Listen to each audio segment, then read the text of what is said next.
চ্যাটজিপিটির মাধ্যমে ইসলামের বিভিন্ন বিষয় জানতে চাই, সেখানে যেসব উত্তর দেওয়া হয় তার উপর নির্ভর করা যাবে কিনা।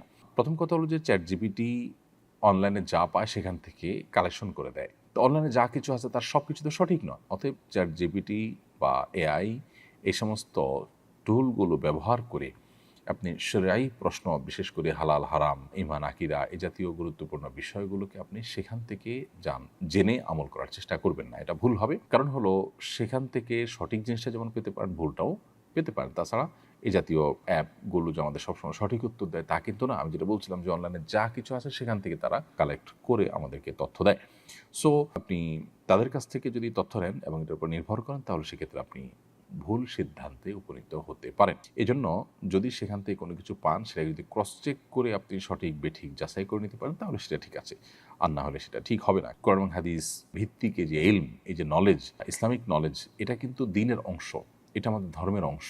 অতএব এই দ্বীন বা আমাদের ধর্ম আমরা কোত্থেকে গ্রহণ করছি সেটা ইম্পর্টেন্ট। চ্যাটজিপিটি বা এআই এগুলো থেকে কোনো মাসআলা আপনি জানতে পারেন না। হ্যাঁ, তারা আপনাকে তথ্য দিল, একটা হাদিস, দলিল প্রমাণ, ওলামাদের ফতোয়া, এগুলো রেফারেন্স দিল, সেটাকে আপনি চেক করলেন যে হ্যাঁ সঠিক দিয়েছে কিনা। প্রয়োজনে তারা তো অনেক সময় ওয়েবসাইটে লিঙ্ক দেয়, সেই লিঙ্কে গিয়ে আপনি চেক করলেন, দেখলেন, এরপর ভিত্তি করে আপনি আমল করতে পারেন। অর্থাৎ সরাসরি তারা হালাল বা হারাম বলে দিল আর সেটার উপর আপনি আমল করলেন, এমনটি করা উচিত হবে না।